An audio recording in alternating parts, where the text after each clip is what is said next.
Hello दोस्तों, examination classes में आपका स्वागत है। आज मैं आप लोगों के लिए विशेष इन्फॉर्मेशन लेके उपस्थित हुआ हूँ। हाँ दोस्तों, जैसा कि आप मेरे थंबनेल में देख रहे हैं, बीएड वर्सेस बीटीसी, भाजपा को कम सीट मिलने का कारण, शिक्षा मंत्रालय में होगा बदलाव। दोस्तों 2018 से 23 तक बीएड अभ्यर्थी पीआरटी में शामिल हो सकते हैं। दोस्तों ये सुनहरा मौका आप खोने न दीजिए और देखिए मैं क्या क्या तथ्य लेके प्रस्तुत किया हूं, आपको वो तथ्यों पे वार करते हैं। भाजपा को कम सीट मिलने का कारण क्या हो सकता है दोस्तों, इसके बारे में चर्चा करेंगे। सबसे पहली बात तो दोस्तों सरकारी नौकरी में कमी। देखिए हमारे यहाँ यूपी की हम यदि बात करते हैं दोस्तों, तो यूपी में ना तो इतनी दोस्तों कंपनियां हैं और ना ही कोई पुख्ता वैसे प्राइवेटाइजेशन में रोजगार है कि जो कि आगे जाके युवा उसमें लग जाए। यूपी दोस्तों गुजरात नहीं है, ध्यान रखिएगा कि आप जो है यूपी को गुजरात से तुलना कर लें और जितने युवा हैं वो सब प्राइवेट में जाके काम करने लगे, ऐसा नहीं है। तो यूपी में दोस्तों यूपी में सरकारी नौकरी का अहम जो है, एक तरीके से कहिए अहम रोल है, एक भाग है। सरकारी नौकरी का अहम रोल है। और समझिए दोस्तों अहम रोल है। देखिए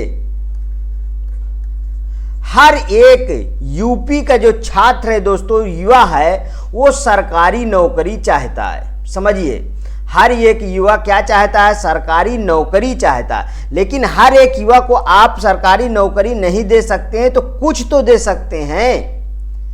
अब ये नहीं है दोस्तों कि आप जो है कई साल जो है वैकेंसियां ही ना निकालें, पेपर करवाएं तो पेपर में भी पेपर आउट हो जाए, तो दोस्तों इसका जो है बैड इफेक्ट पड़ता है।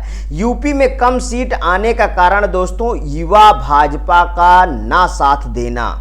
युवा जितना भी है दोस्तों, युवा वो भाजपा को साथ नहीं दिया है, मीन्स कि बीजेपी को वोट नहीं किया है। ये ध्यान रखिएगा, वोट नहीं किया है। क्यों नहीं किया है? क्यों नहीं किया है ये क्वेश्चन है।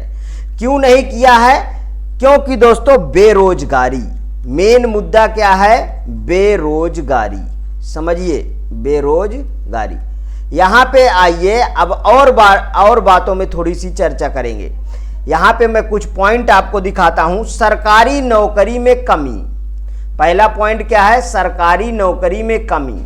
आईटी सेल निष्क्रिय होना, मोदी के भरोसे सारा चुनाव, लोकल कार्यकर्ताओं में रोष होना, यूपी में कई साल से कोई शिक्षक भर्ती नहीं निकालना, महाराष्ट्र की दो बड़ी पार्टियों में फूट होना, राजस्थान में जातिगत समीकरण को ना समझ पाए और टिकट वितरण गलत देना।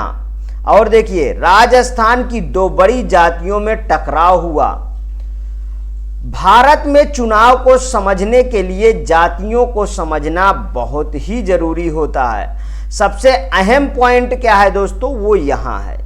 यूपी और देश के बीएड धारियों में केंद्र सरकार के खिलाफ रोष।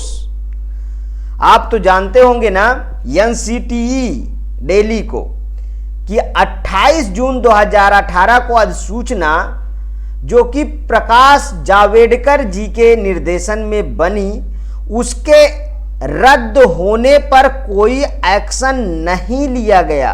शिक्षा मंत्री धर्मेंद्र प्रधान जी, जैसा कि आप जानते हैं, डी प्रधान बीजेपी की निष्क्रिय प्रतिक्रिया, इन्होंने बीएड के प्रति प्रतिक्रिया ही नहीं दिखाई है। दोस्तों यूपी के हर घर में बीएड धारी निवास करता है, ये ध्यान रखिएगा दोस्तों ये जितने भी पॉइंट है दोस्तों, एक के बाद एक बहुत इफेक्टिव पॉइंट है। अब दोस्तों किस तरीके से बीएड अभ्यर्थियों को अपना हक के लिए लड़ाई लड़ना है, इससे अच्छा मौका नहीं मिल सकता है। शिक्षा मंत्रालय में बदलाव होना डन है और शिक्षा मंत्रालय में बदलाव होना डन है दोस्तों। तो यही मौका है कि जो बीएड अभ्यर्थी हैं, जैसा कि आप जानते हैं कि जब से सुप्रीम कोर्ट का ऑर्डर आया उसके बाद बीएड पीआरटी से बाहर कर दिया गया। तो दोस्तों मैं बात करूं तो 2018 से 23 तक के, मतलब जब से एनसीटी ने गाइडलाइन जारी किया और जब ऑर्डर आया उस बीच के बीएड अभ्यर्थी तो पीआरटी में शामिल हो सकते हैं ना। इसके लिए लड़ाई लड़ा जा सकता है दोस्तों। ये यदि मंत्रालय में चेंजेज होंगे, जरूर होंगे। और दोस्तों अभी तो बीजेपी पूर्ण बहुमत से भी नहीं आई है, एनडीए पूर्ण बहुमत से, ध्यान रखिएगा। पता नहीं सरकार बीजेपी के बने कि ना बने, ये कोई कंफर्म नहीं है। तो यही मौका होगा दोस्तों बीएड अभ्यर्थियों के पास जो अपनी बात रखने के लिए, इससे अच्छा मौका नहीं मिलेगा। ये दोस्तों न्यूज यहीं तक थी। आगे कोई न्यूज बनेगी तो मैं आपके सामने लेके प्रस्तुत होऊंगा।